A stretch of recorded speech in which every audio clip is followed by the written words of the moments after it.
तर नमस्कार मित्रांनो, आत्मनिर्भर दिव्यांग या यूट्यूब चॅनल तुमचे सहर्ष स्वागत आहे। आज जो विषय आहे तो म्हणजे दिव्यांगांचा पेन्शनचा विषय आहे। काही दिव्यांग असे पण म्हणतात की आम्हाला 4-5 महिन्याचे पगार आलेले नाही, कोणी म्हणतात 5-6 महिन्याचे पगार आलेले नाही, कोणाचा पगार आलेलेच नाही। कारण त्याचं खूप मोठं आहे। मी तहसीलमध्ये गेलतो, त्यामधली काय गोष्ट झाली ते तुम्हाला पूर्ण सांगतो आणि त्या गोष्टीची अंमलबजावणी करण्यासाठीच हा व्हिडिओ मी बनवत आहे, कारण की हा व्हिडिओ खूप महत्त्वाचा होणार आहे। तर तुम्ही व्हिडिओ पूर्ण पहा आणि तुम्हाला पूर्ण माहिती त्याबद्दल मिळेल।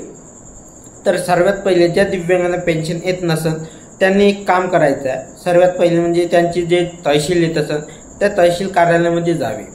तिथे गेल्यानंतर संजय गांधी निराधार ऑफिसमध्ये गेल्यानंतर तिथे तुमची पूर्ण डॉक्युमेंट घेऊन जावे, जसे की आपलं UDID कार्ड, दिव्यांगाचं प्रमाणपत्र, डिसेबिलिटी प्रमाणपत्र, आधार कार्ड, पॅन कार्ड, हे सर्व डॉक्युमेंट घेऊन जावे। आणि मेन म्हणजे तुमचं आधार कार्ड हे तुमच्या मोबाईल नंबरला लिंक असणे गरजेचं आहे।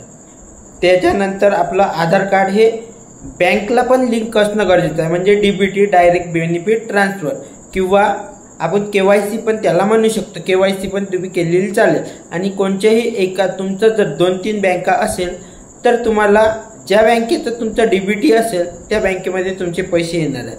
तर सर्वात पहिले त्या ऑफिसमध्ये जायचं। त्या ऑफिसमध्ये गेल्यानंतर तिथं कोणी पण संजय गांधी निराधारच्या तिथे चेअरवर बसलं असेल किंवा कुठे पण बसलं असेल त्याच्याजवळ जायचं आणि त्यांना सांगायचं आमचा 4-5 महिन्याचा पगार आलेला नाही। तर मी पण तिथं गेलतो आणि त्यांना सांगितलं माझा पण 4-5 महिन्याचा पगार आलेला नाही। तर त्यांनी मला असं डॉक्युमेंट वगैरे मागितले, माझं UDID कार्ड, दिव्यांगाचं प्रमाणपत्र, पासबुक आणखी माझं आधार कार्ड। त्यांनी माझं आधार कार्ड घेतलं आणि बघितलं कोणत्या बँकेला लिंक आहे का आहे। तर त्यानंतर त्या मॅडमनी मला सांगितलं तुझ्या मोबाईलला एक OTP आहे, तो OTP आम्हाला इथं द्यावं लागतं, कारण की आजकाल खूप फ्रॉड होत आहे। कोणते दिव्यांग सरकारी नोकरीवर असतात त्यांना ही पेन्शन योजना चालू नाही। जे दिव्यांग आर्थिक सहायता म्हणजे कोणतं काम नाही करतात त्यांच्यासाठी ही योजना चालू आहे। आणि त्यांनी मला पूर्ण GR वगैरे पण दाखवला आणि सर्व काही दाखवलं। तर माझं असंच म्हणणं आहे, ज्या दिव्यांगांना पेन्शन येत नसेल त्यांनी एकदा जवळ अवश्य आपल्या तहसील कार्यालयामध्ये भेट द्या। तिथं भेट झाल्यानंतर आपला OTP व्हेरिफिकेशन होणार आहे। तो OTP व्हेरिफिकेशन म्हणजे खूप गरजेचं आहे, तेव्हाच आपला पगार येणे चालू होणार आहे। संपूर्ण महाराष्ट्रामध्ये हे चालू आहे मित्रांनो।